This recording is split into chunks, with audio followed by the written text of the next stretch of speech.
Thanks, Nick. Back to election coverage now. Easthampton will also be electing a new mayor this year. Incumbent Karen Cadger decided not to seek re-election this year. Running to replace her are Precinct 3 City Councilor Joy Winnie and attorney Nicole LaChapelle. The winner will be Easthampton's third mayor since it became a city back in the 1990s. Also on the ballot this year are races for City Council at Large, City Council in Precinct 2, and School Committee. Polls open at 7 this morning, closed at 8 tonight in Easthampton. In Holyoke, Mayor Alex Morris is running for a fourth term as Holyoke's mayor. He's being challenged by former city councilor Jay Ferreira. There are some changes that are taking effect for the first time in this election. The mayor's term has been increased in length from 2 to 4 years. The number of at-large seats on the city council is being reduced from 8 to 6, so at least 2 incumbent councilors will lose their seats. This year, the contested races, other than for mayor, are for city council at large, city council in wards 1, 2, 3, and 6, as well as school committee in Ward 1.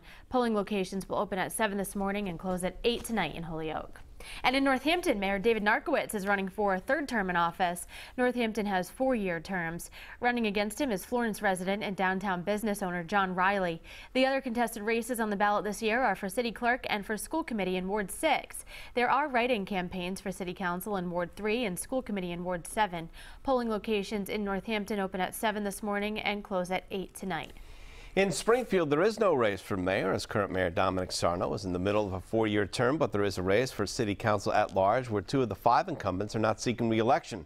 There will also be 2 new councilors elected tonight. Also on the ballot in Springfield are candidates for city council in wards 2, 3, 4, and 6, school committee at large and school committee in districts 2 and 4. Polls open at 7 this morning, close at 8 tonight in Springfield.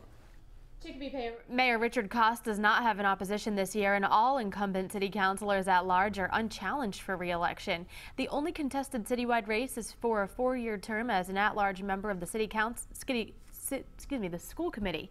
There are also several contested city council races in wards 1, 5, 6, and 8, and contested school committee races in wards 1 and 8. Polling locations open at 7 this morning in CHICOPEE and close at 7 tonight. In Westfield, Mayor Brian Sullivan is unchallenged in his bid for a second term this year. One of the big races is for city council at large. There are also contested council races in wards 3, 4, and 5, as well as citywide races in school committee and Athenaeum trustee. There's also a non-binding ballot question asking residents whether they want to extend the mayor's term to 4 years. Polls open at 7 this morning, close at 7 tonight in Westfield. West Springfield Mayor William Reichelt has no opposition on the ballot in his bid for a second term. There are contested races, though, for town council at large, where at least 1 new councilor will be elected, as well as town council in districts 1 and 2. At least 2 new members will join the 6-member school committee following today's election due to incumbents not seeking re-election. Polling locations in West Springfield open at 8 this morning and close at 8 tonight. In Greenfield, Mayor William Martin is not up for re-election this year. Greenfield staggers their elections for town council, so only half of the council goes up for election during a given cycle. This year, there are contested races for 2 seats on the town council at large, as well as precincts 5, 6, 7, and 8. Precinct councilor, 9 councilor that is, Daniel Leonovich, has no ballot opposition. Precincts 1 and 4 not up until the next cycle. This year there is a contested citywide race for assessor. There are also 2 ballot questions, one in relation to a local option marijuana tax, the other related to the sale of flavored tobacco products to adults 21 and older. Polls open at 7 this morning and close at 8 tonight in Greenfield.